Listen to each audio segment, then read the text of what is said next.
राष्ट्रीय मतदाता पार्टी के राष्ट्रीय अध्यक्ष डॉक्टर शेख मेराज बाबा का पत्रकार बंधुओं से वार्तालाप, जिसमें उन्होंने गौ को राष्ट्रीय पशु घोषित करने की मांग की है।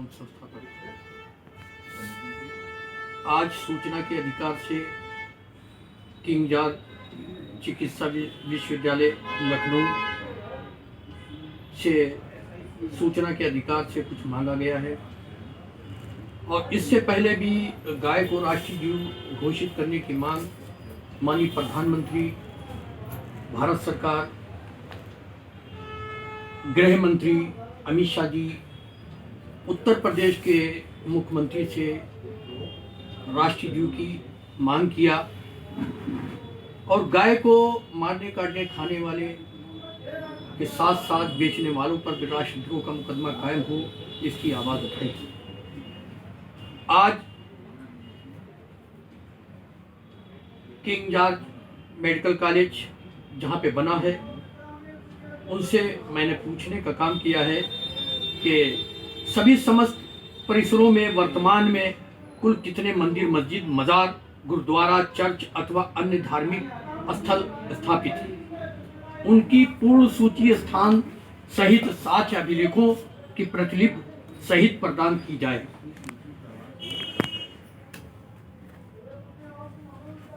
ये शू कहते हैं भाजपा वाले।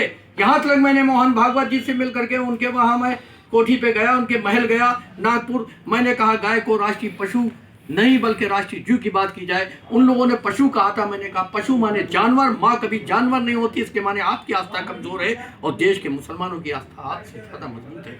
हम आपके आस्था का आदर करते हैं, लेकिन ये भी गलत है कि आप स्लॉटर हाउस चला रहे हैं। अगर कहीं एक कोई दलित या मुस्लिम मिल जाता है गाय, वो चाहे दूध के लिए ले जा रहा हो, पालने के लिए, तो उसकी मॉब लिंचिंग होती है। लेकिन मारने और काटने और खाने वाले के नाम पर मुसलमानों का उत्पीड़न होता है, बेचने वालों पर क्यों नहीं होता है? बेचने वाले सारे के सारे यही हैं, सारे स्लॉटर हाउस इन्हीं के हैं। इनके ऊपर पूर्ण रूप से प्रतिबंध लगाना चाहिए और इस पर रोक लगना चाहिए। ये राष्ट्रीय मतदाता पार्टी की मांग है।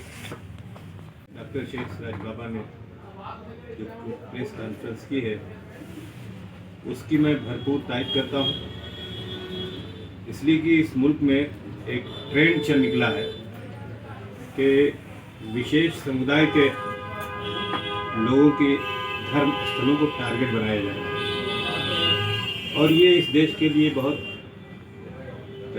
दुर्भाग्यपूर्ण बात है कि जो मुल्क मुख्तलिफ धर्मों और मुख्तलिफ संस्कृतियों का देश है, उस देश में नफ़रत की राजनीति करके एक समुदाय को टारगेट बना करके सत्ता को हथियाने, सत्ता को हासिल करने की कोशिश की जा रही है। ये मुल्क हमेशा से मुख्तलिफ तहजीबों का मुल्क रहा है, मुख्तलिफ धर्मों का मुल्क रहा है और यहाँ हर किस्म के फूल खिलते रहे हैं, उनको खिलने और पनपने का मौका दिया गया।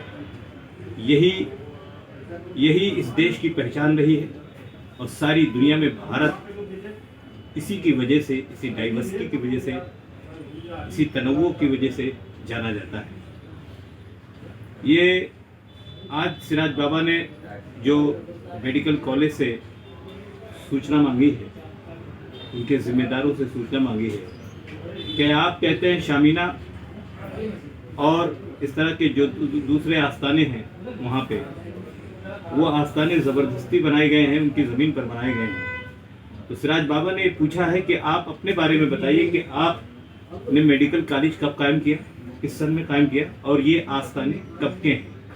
सारी चीज़ें हैं वो एक तौर पर जायज़ भी हैं, लेकिन अगर फिर भी हमारी या तो यूपी सरकार हो या केंद्र की सरकार हो, अगर उन तक फिर भी कान पे जैसे कहते हैं सरकार पे जू नहीं रोती किसी चीज़ को लेके, चाहे आप जितने आंदोलन कर ले वो करेंगे अपने ही, तो आगे की क्या रणनीति है? न्यायपालिका में जाने का काम करेंगे, हाईकोर्ट का दरवाजा खटखटाने का काम करेंगे।